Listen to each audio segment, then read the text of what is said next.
안녕하세요. 저는 저희 어머니 덕에 아내의 충격적인 실체를 알게 된 40대 초반 남자입니다. 세상에서 제일 착하다고 생각했던 아내가 알고 보니 끔찍한 진실을 숨기고 있더라고요. 그 기가 막힌 일에 대해 한번 얘기해보고 싶어서 사연을 신청하게 되었습니다.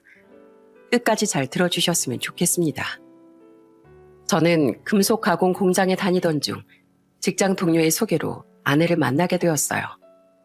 아내는 중소기업에 다니고 있었는데 체구도 아담한 사람이 참 열심히 살더라고요. 게다가 말 한마디를 해도 예쁘게 하고 정말 다정한 사람이었어요. 그런데 아내와 만나던 중 아내한테 특별한 습관이 있다는 걸 알게 되었죠. 저랑 헤어지기 전에 꼭 편의점에 들러서 과자나 젤리 같은 군것질을 사는 거예요. 설희 씨, 군것질을 되게 좋아하나 봐. 편의점에 맨날 들르네. 아, 그게 아니라 우리 큰오빠 갖다 주려고. 동준 씨, 말이 나와서 하는 얘긴데 오늘 나랑 요 앞에서 맥주나 한 캔 할래? 저는 그 말에 맥주를 2캔 사서 편의점 앞 테이블에 앉았습니다. 아내는 할 말이 있다면서 저한테 이런 얘기를 꺼내더라고요. 사실 우리 큰오빠가 자폐아야. 다 큰 성인인데 지능 수준은 그냥 5살짜리라고 보면 돼. 그래서 그런지 이런 군것질을 참 좋아하는데 내가 집에 갈 때마다 그냥 들어갈 수가 있어야지. 나야 멀쩡하게 태어나서 이렇게 직장 생활도 하고 밖에 마음대로 돌아다니지만 우리 큰오빠는 그렇게 하지 못하잖아. 그 큰 몸 안에 어린아이가 갇혀있다고 생각하니까 나도 모르게 오빠만 보면 눈물이 나더라고. 아, 오빠가 둘이 있다고 하더니 큰오빠분한테 그런 사정이 있었구나. 그럼 부모님께서도 고생 많이 하셨겠네. 맞아. 우리 부모님이 큰오빠 때문에 고생 엄청 많이 하셨어.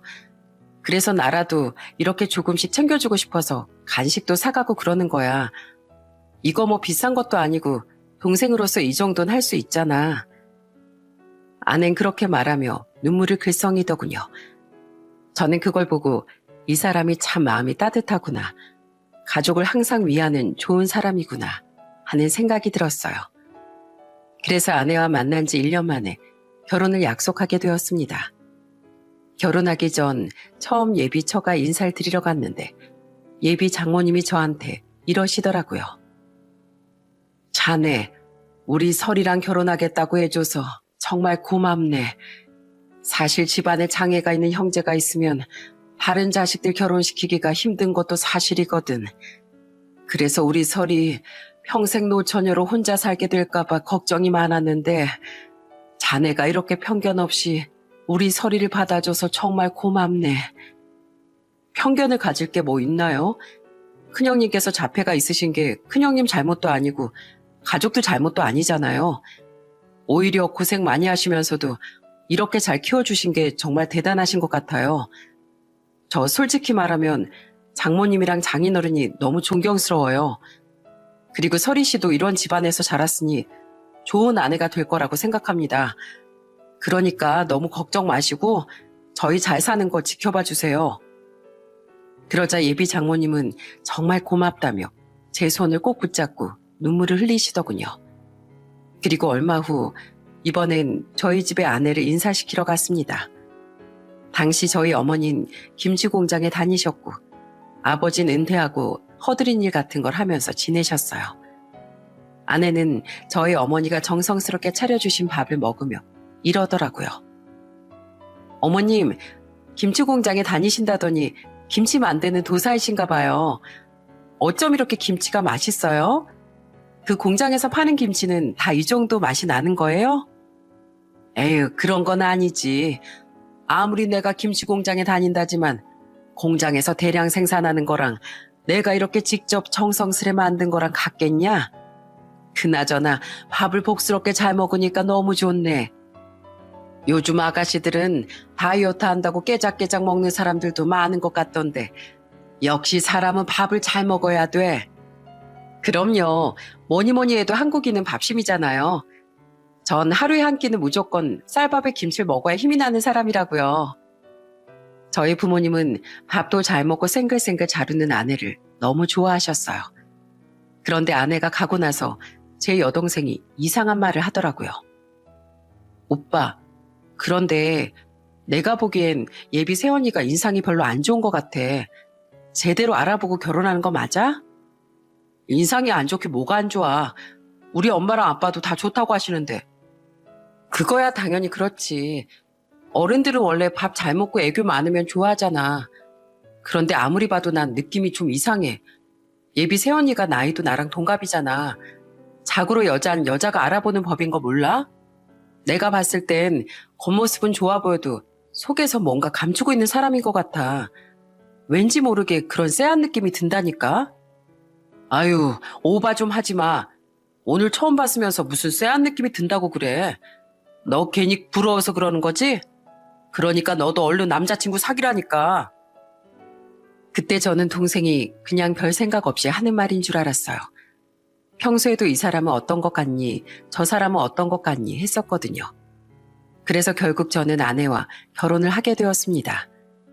아내는 결혼하고 나서 저희 가족들과 정말 잘 지냈어요. 제가 결혼한 지 얼마 안 됐을 때 저희 어머니가 몸이 안 좋아 김치 공장을 그만두셨는데 아내가 저희 엄마를 걱정하며 엄청 챙기더라고요.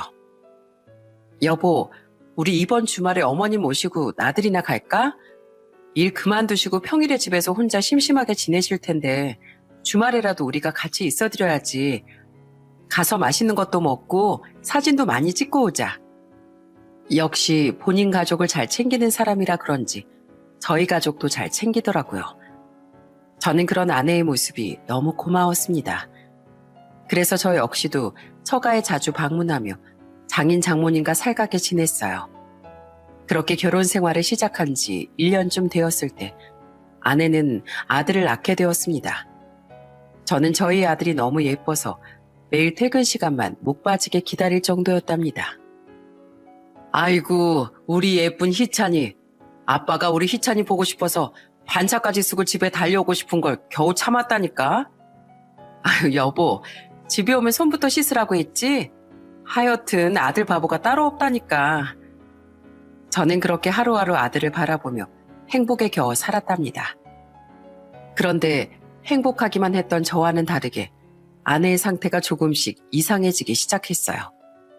아들을 낳은 지 한 달쯤 됐을 때부터 아내의 표정이 점점 안 좋아 보이는 겁니다. 하루는 퇴근하고 집에 갔는데 아내가 절 보자마자 울음을 터뜨리기까지 했어요. 여보, 왜 이렇게 늦게 왔어? 나 너무 힘들었단 말이야. 하루 종일 혼자 애 보느라 화장실도 제때 못 가고 진짜 힘들어 죽겠어. 아유, 그랬어? 내가 좀 더 일찍 왔어야 됐는데 미안해. 희찬이 내가 볼 테니까 얼른 쉬어. 아무래도 아내는 하루 종일 혼자 애를 보는 게 정신적으로도 체력적으로도 많이 힘든 것 같더라고요. 그래서 저는 퇴근하면 아내가 쉴 수 있도록 최대한 제가 아이를 다 보고 집안일도 도맡아 했답니다. 그런데 아내의 증세는 점점 더 심해져 갔어요. 하루는 새벽에 자고 있었는데 아내가 제 팔을 찰싹 때려서 깨우는 거예요. 여보, 지금 애가 저렇게 울고 있는데 잠이 와? 난 새벽에 희찬이가 울 때마다 수시로 깨서 우유 먹이고 다시 재우고 힘들어 죽겠는데 당신은 코까지 골면서 잠이 오냐고. 난 맨날 잠도 못 자고 완전 미쳐버릴 것 같단 말이야. 아, 미안해. 내가 너무 피곤해서 그런가 희찬이 우는 소리를 못 들었네. 내가 희찬이 재울 테니까 당신은 얼른 자. 알았지? 아내는 잠을 잘 못 자 다크서클이 심해지고 하루하루 초췌해져 갔어요. 그런데 어느 날은 혼자 거울을 보면서 또 우울해하더라고요. 여보, 나 요즘에 거울만 보면 내 자신이 너무 싫어져. 애 낳고 나니까 피부도 칙칙해지고 뱃살도 다 늘어졌잖아. 나 그래도 예전엔 예쁘다는 소리 많이 들었는데 이젠 그냥 아줌마가 따로 없다고. 여보, 왜 그런 소리를 하고 그래? 내 눈엔 아직도 당신이 세상에서 제일 예뻐. 그러니까 너무 우울해하지 말고 우리 좋은 것만 생각하자. 어? 하지만 제가 아무리 위로를 한들 나아지지 않았어요. 게다가 입맛이 없다면서 밥도 잘 안 먹지 사소한 걸로 짜증도 많이 내더라고요. 저는 너무 걱정되는 마음에 저희 어머니한테 전화해서 얘기했더니 어머니가 이렇게 말씀하시더라고요. 동준아, 그거 혹시 산후우울증 아니니? 애 낳고 나면 호르몬 때문에 산후우울증에 걸리는 산모들이 많다고 하잖니. 아휴, 우리 예쁜 며느리가 아프다는데 시애미가 돼서 내가 도와줘야지 안 되겠네. 그 이후로 저희 어머니는 저희 집에 자주 찾아오셔서 애도 봐주고 집안일도 도와주셨어요. 그런데 하루는 제가 출근해서 일을 하고 있었는데 저희 어머니한테서 사진이 한 장 온 겁니다. 예쁜 벚꽃을 배경으로 아내랑 저희 어머니랑 저희 아들이랑 셋이서 사진을 찍었더라고요. 제가 전화해서 어디 간 거냐고 물어보니까 어머니가 이렇게 말씀하시더군요. 내가 알아보니까 우울증이 있으면 햇빛을 쬐서 비타민 D를 합성해야 된다고 하더라. 요즘에 날씨도 좋은데 집 앞에만 산책하는 것보단 이렇게 벚꽃 구경도 한번 하는 게 좋지 않니? 그래서 내가 우리 며느리 데리고 여의도에 벚꽃 구경 좀 한번 하러 왔다. 어머니는 혼자 애를 데리고 외출하기 힘든 아내를 위해서 같이 여기저기 돌아다니며 기분 전환을 많이 시켜주셨어요. 그리고 아내의 기분을 좋게 해주려고 평소에도 칭찬을 많이 해주시더군요. 아이고, 우리 희찬이 너 말 닮아서 그런지 웃는 게 정말 예쁘네. 내 주변에 아들 결혼시킨 사람이 한둘이 아니지만 아무리 봐도 우리 며느리가 제일 예쁘더라. 에이, 어머님, 너무 오바가 심하신 거 아니에요? 저 그렇게까지 예쁘진 않은데 저 애 낳고 나서 살도 축축 처지고 완전 볼품 없어졌단 말이에요. 그게 무슨 소리야? 내 눈엔 예쁘기만 하구만. 솔직히 말해서 누가 널 애엄마로 보겠니? TV에 나오는 연예인들도 다 비키라고 그래. 누가 뭐래도 며느리가 최고야, 최고. 어머님도 참 자꾸 그러시면 저 진짠 줄 안단 말이에요. 게다가 저희 아버지도 아내가 많이 걱정되셨는지 몸이 튼튼해야 된다며 보양식도 많이 사주시고 간식 같은 것도 자주 사다 주시더라고요. 예, 며느라, 내가 너 먹으라고 간식 좀 사왔다. 요즘 젊은 애들은 우울하면 단 게 땡긴다며? 그래서 한번 사와봤는데 이거 이름이 카마롱이라나 뭐라나. 마카롱이에요, 아버님. 저 마카롱 좋아하는 건 어떻게 하셨어요? 저번엔 아이스크림 와플도 사다 주시더니 아버님 덕에 달달한 거 많이 먹으니까 기분이 좀 좋아지는 것 같아요. 그런데 저 맨날 이런 거 먹다가 살 뒤룩뒤룩 찌면 어떡하죠? 살이 좀 찌면 어때서? 우리 며느리 기분만 좋아질 수 있으면 되는 거지. 그나저나 또 먹고 싶은 건 없니? 지난번에 먹었던 삼계탕 또 포장해다 줄까? 저희 부모님이 아내를 위해서 지극정성으로 잘해주시니까 아내의 산후우울증도 점차 나아지더라고요. 저 역시도 퇴근하면 집안일도 자진해서 하고 아내의 팔다리도 열심히 주물러줬어요. 그런데 하루는 퇴근하고 집에 갔는데 아내가 저한테 이러더라고요. 여보, 오늘 어머님이 글쎄 나한테 선물로 500만 원을 입금해 주신 거 있지? 나 하고 싶은 거 다 하라면서 생활비로도 쓰지 말고 당신이랑 나눠 쓰지도 말래. 뭐? 그게 정말이야? 그래서 그거 어디다 쓰려고? 나 명품백이나 하나 사보려고. 어머님 덕에 한번 지르는 거지 뭐. 저희 어머니가 준 500만 원을 받고 신나하는 아내의 모습을 보자 저도 기분이 좋더라고요. 매일같이 우울해하고 울기만 하던 아내는 어느새 예전의 밝은 모습으로 돌아와 있었답니다. 저희 장모님도 예전으로 돌아온 아내의 모습을 보면서 너무 고마워하셨어요. 장서방, 내가 미안하네. 내 딸이니까 내가 챙겼어야 하는데 집이 멀어서 그러질 못했어. 그런데 내가 했어야 되는 역할을 안사돈이랑 박가사돈께서 다 해주시고 자네까지 우리 딸한테 너무 잘해주니까 얼마나 고마운지 몰라. 내가 자네 집으로 한우를 좀 보냈거든. 그거 사돈이랑 같이 맛있게 구워 먹게.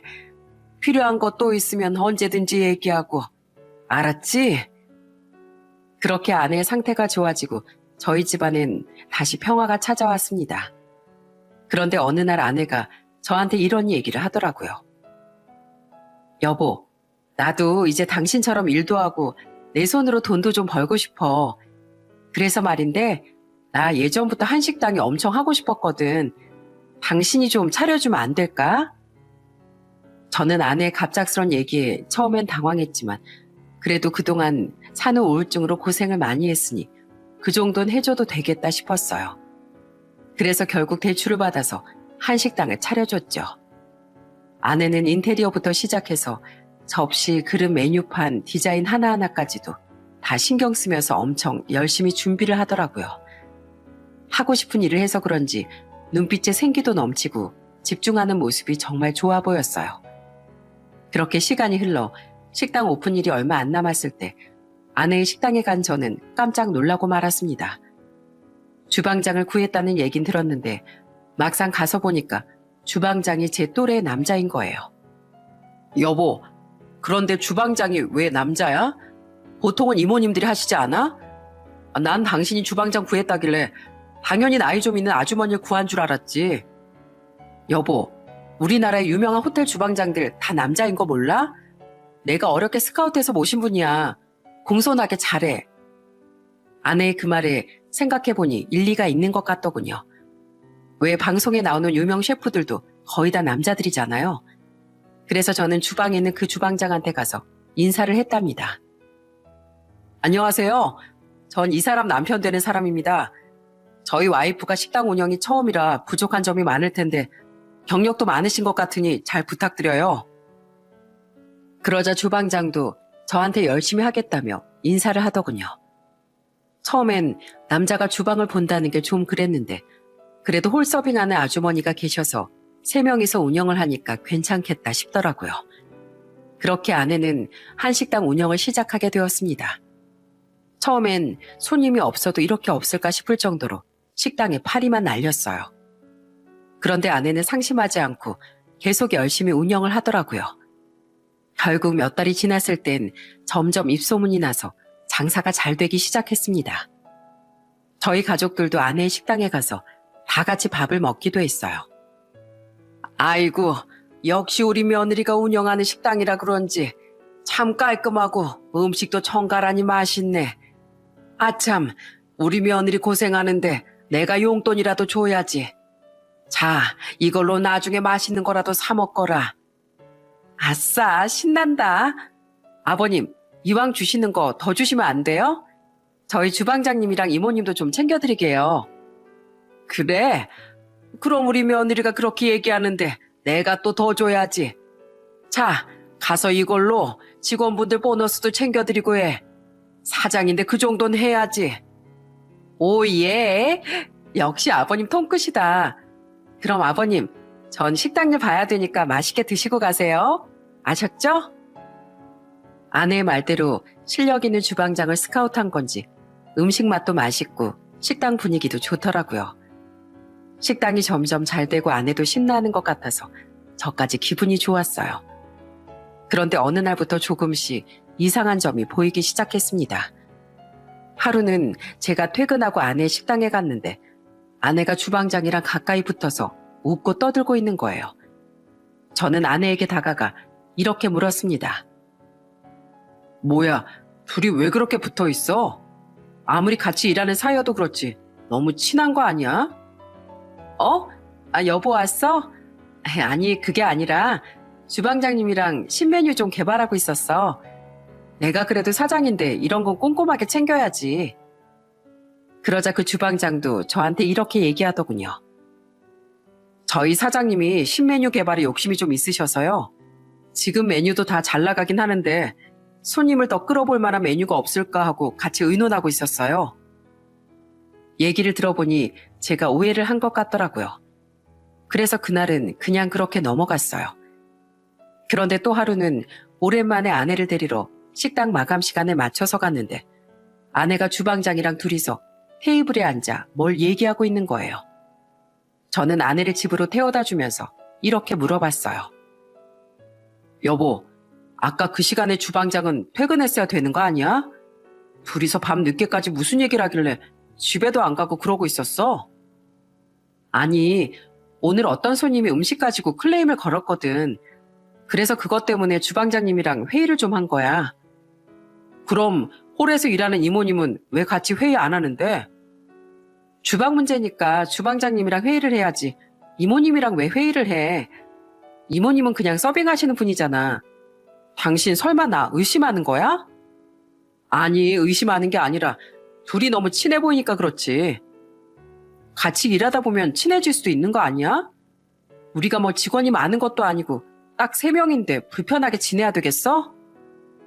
저는 조금 찜찜한 기분이 들긴 했지만 들어보면 또 다 맞는 얘기라 더 이상 뭐라고 할 수가 없더라고요. 원래 일하다 보면 친해지는 건 당연한 거고 일 때문에 의논도 할 수 있는 거잖아요. 단지 그게 저랑 비슷한 또래의 남자였기 때문에 신경이 쓰였던 것뿐이었죠. 그 이후에도 몇 번 더 찜찜한 게 있긴 했지만 일 때문에 다 그런 거라고 생각해서 그러려니 하고 넘어갔습니다. 그런데 어느 날 아내가 저한테 이런 말을 하더라고요.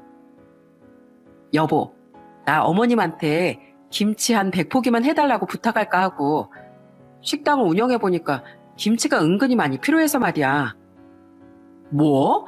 김치를 100포기씩이나? 아유, 우리 어머니 지금 허리도 안 좋으신데 그런 부탁 드리지 마. 김치 100포기가 뭐 어디 쉬운 일인 줄 알아?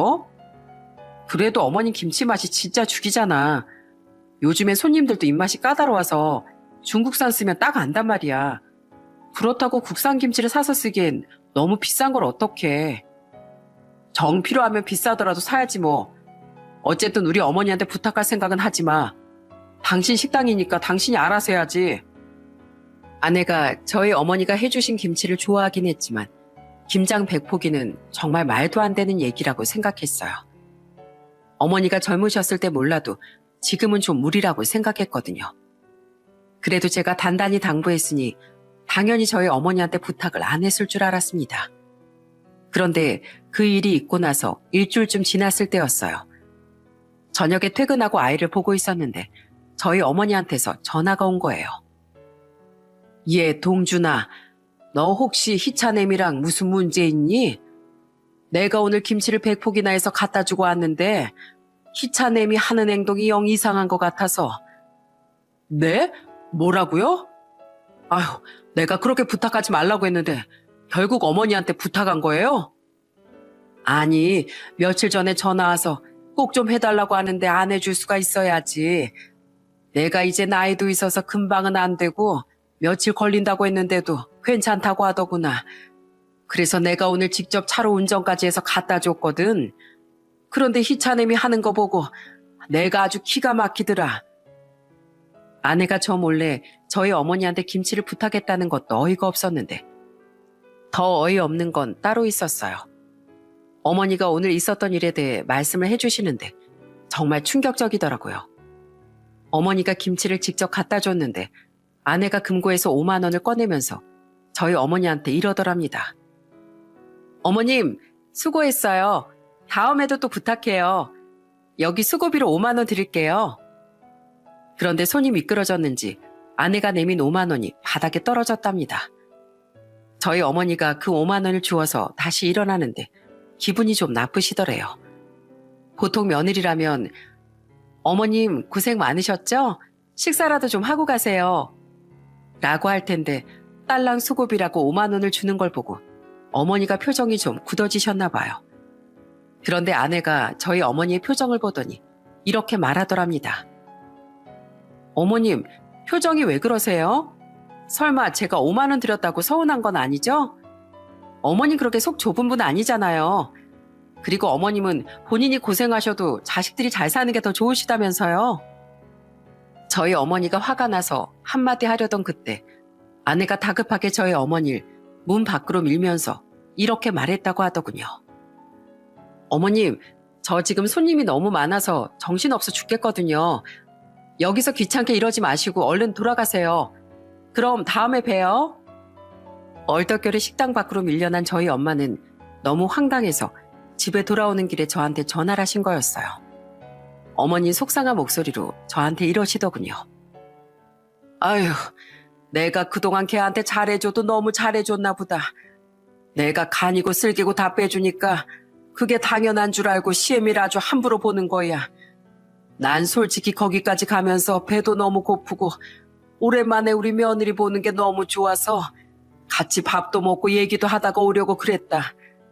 그런데 수고비랍시고 5만 원짜리 딸랑 한 장 던져주면서 바쁘다고 얼른 가라고 하는 걸 보니까 김치를 괜히 해줬나 싶어.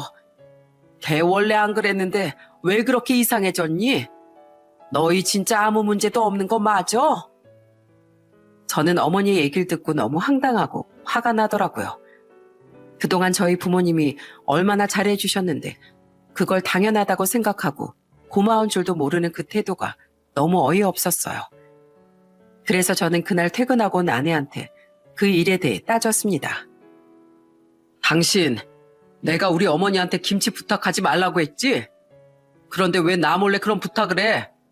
안 그래도 온몸이 여기저기 쑤신다고 하시는 분인데 그렇게 고생을 시켜드려야겠어?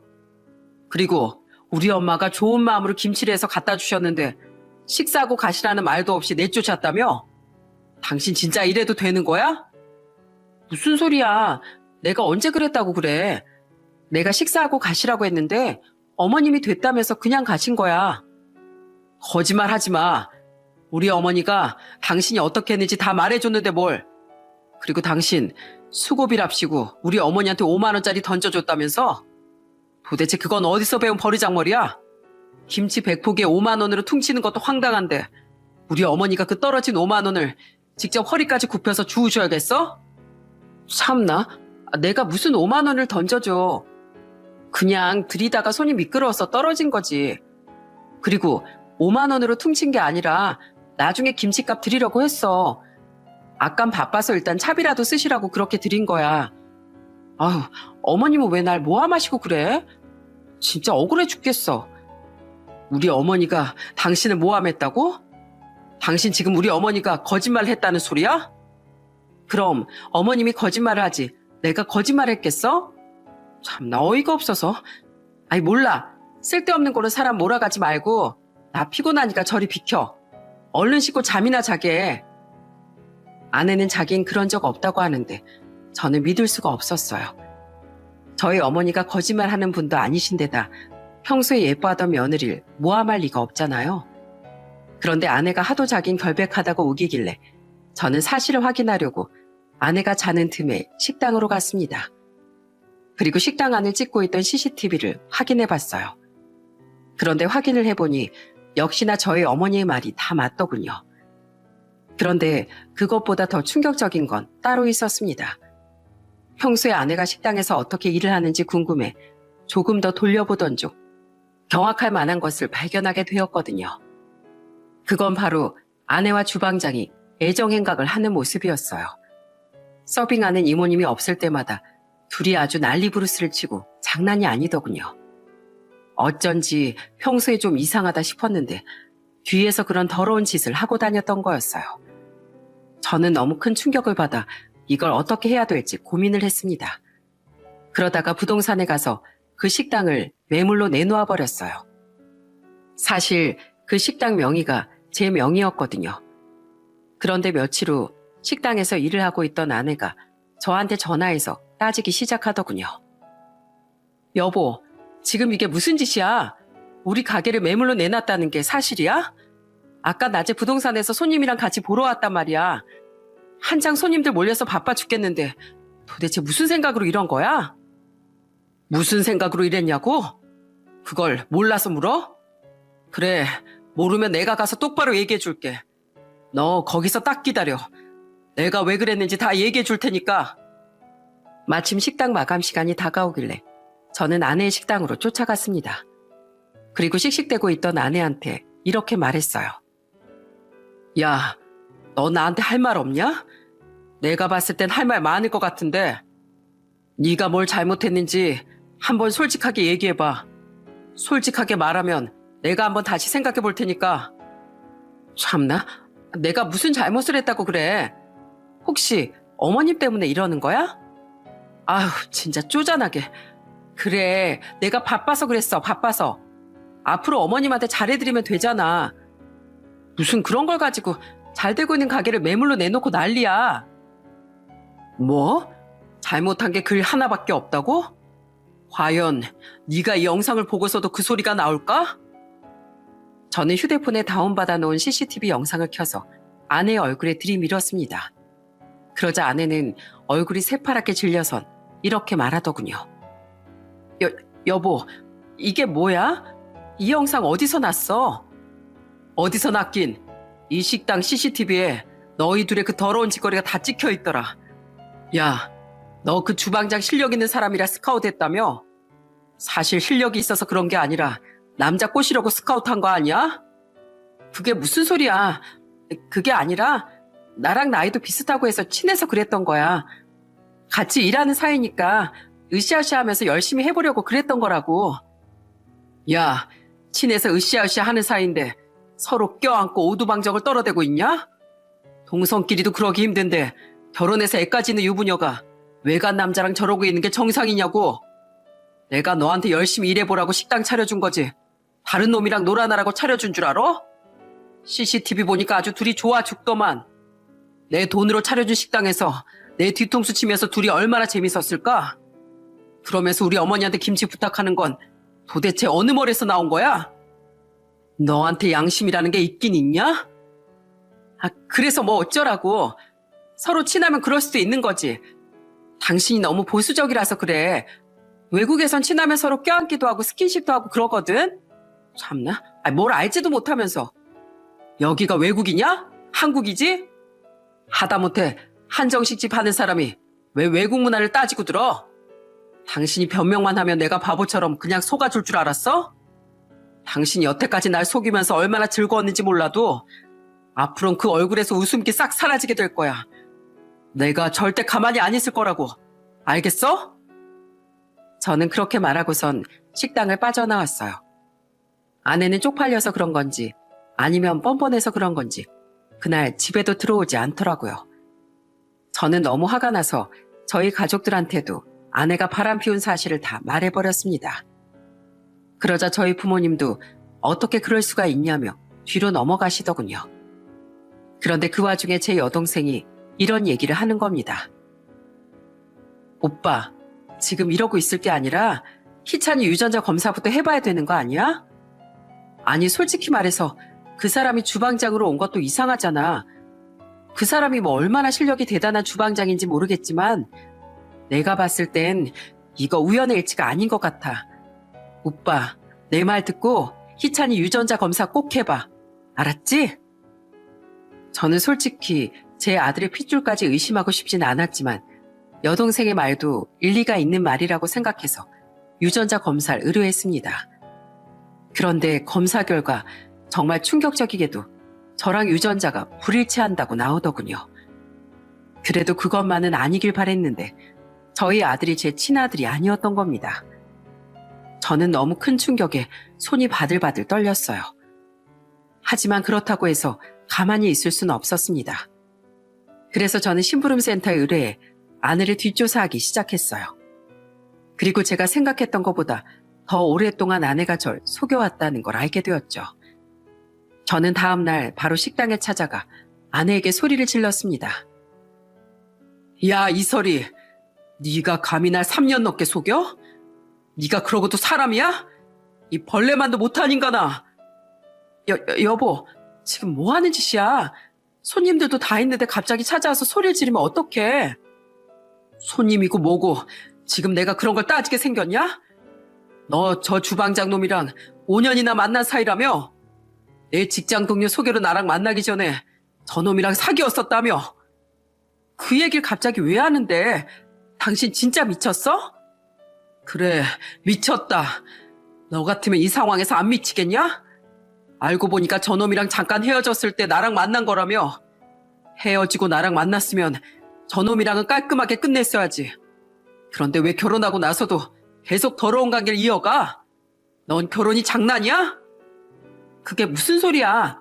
내가 언제 당신 몰래 저 사람을 만났다고 그래? 아니라고? 진짜 아니라고? 야, 그럼 우리 희찬이가 나랑 유전자가 불일치한 건 어떻게 설명할 건데? 희찬이 아빠가 내가 아니면 누구겠냐고. 당신이 나랑 결혼 생활하는 도중에도 저놈이랑 붙어 먹었는데 애 아빠가 내가 아니면 저놈이지 누구겠어. 그래놓고 뻔뻔하게 저놈을 주방장 자리에 들어앉혀? 이젠 아주 대놓고 불륜짓거리 하고 싶어서 그랬나 보지? 여보, 이건 오해야. 그 유전자 검사가 잘못 나왔나 보지. 오해 같은 소리 하네. 그럼 너랑 저놈이랑 둘이서 유전자 검사 다시 해보던가. 내가 장담하는데 99.99%로 저놈이 희찬이 친부라고 나올 거다. 결과가 그렇게 나올 거라는 건 너도 당연히 알고 있겠지? 이 배로 나왔으니까 네가 제일 잘할 거 아니야?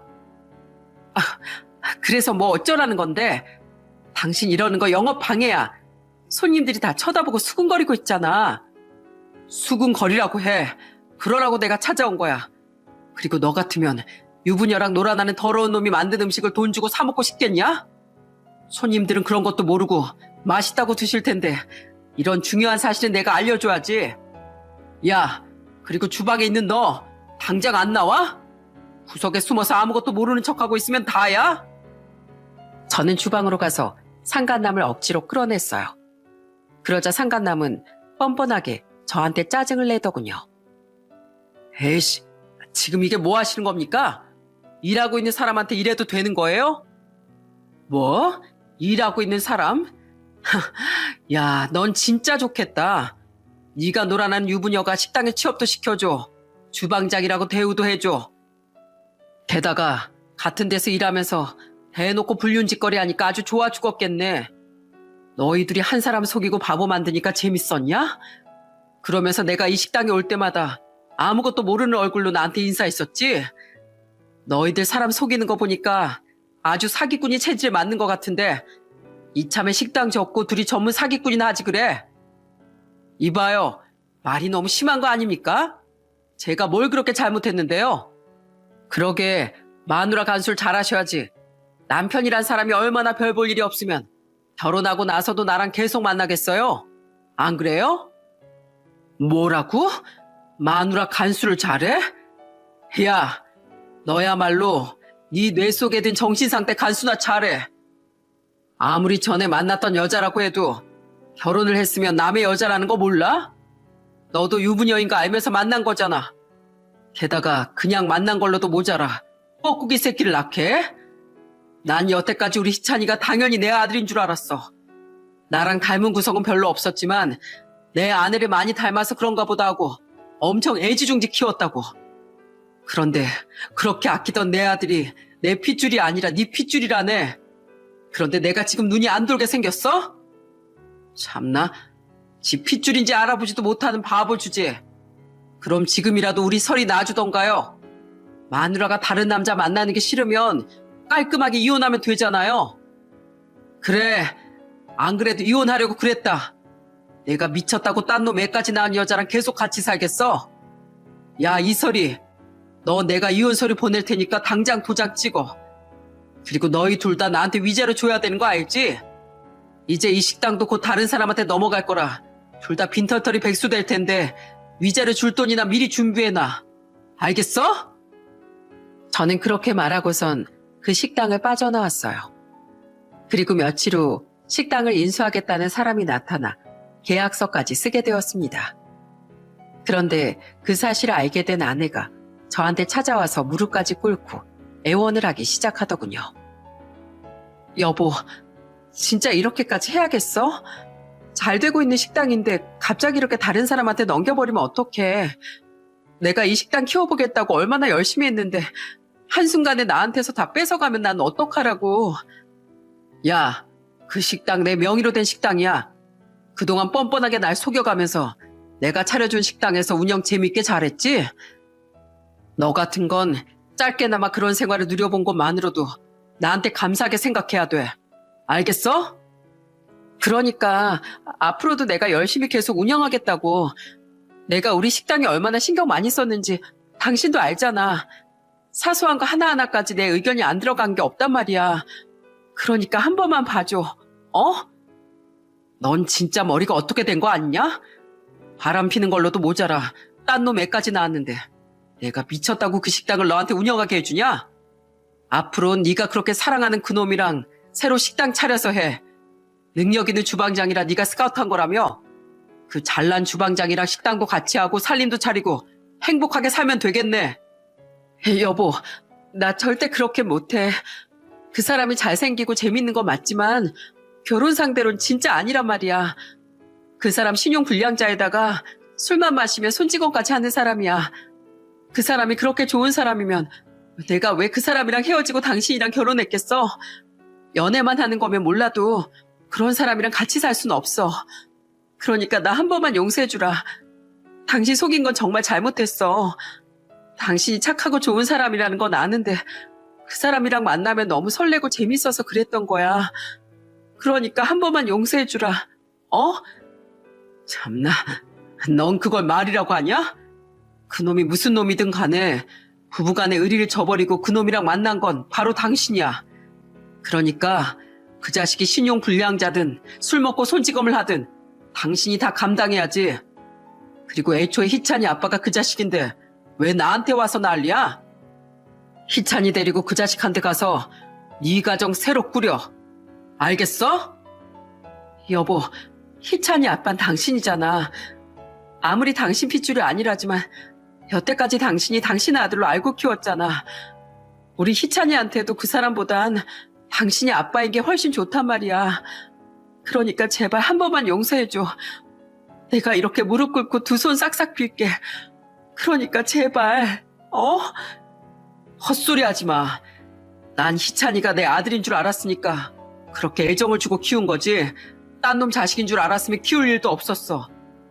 그런데 이제 모든 사실을 알았으니까 다 바로 잡아야지. 더 이상 너 같은 거랑 얘기하고 싶지도 않으니까 당장 여기서 꺼져. 내 눈 앞에서 사라지라고. 저는 그렇게 말하고선 아내를 쫓아내버렸어요. 저를 그렇게 오래 속여놓고서 다시 받아달라고 하는 그 뻔뻔함에 정말 치가 떨리더라고요. 가족을 생각하며 흘리던 아내의 눈물을 보고 결혼했는데 알고 보니 그 눈물이 악어의 눈물이었다는 생각이 들더군요. 아무리 세상에 믿을 사람이 없다지만 제가 믿고 사랑했던 여자가 그런 인간일 거라곤 정말 상상도 하지 못했습니다. 그런데 이렇게 생각지도 못한 일로 한 가정이 순식간에 깨지고 말더군요. 결국 저는 아내와 이혼을 하고 위자료를 받아냈습니다. 그리고 상간남한테도 상간남 소송을 걸어 똑같이 위자료를 받아냈고요. 사실 아내한텐 이미 정이 떨어지다 못해 치가 떨리는 상태라 이혼하는 게 아무렇지도 않았는데 희찬이가 너무 눈에 밟혔어요. 제 아들이 아니기 때문에 눈물을 머금고 아내한테 보낼 수밖에 없었지만 희찬이를 보내면서 가슴이 찢어져 얼마나 울었는지 모릅니다. 아마 겪어보지 않은 분들은 모르실 거예요. 희찬이를 보내고 나니 그동안 같이 보냈던 시간이 자꾸 떠오르더라고요. 매일같이 제 품에 안아서 재우고 퇴근하고 온 저한테 아장아장 걸어와 안기던 그 모습이 자꾸 생각나 미칠 것 같았어요.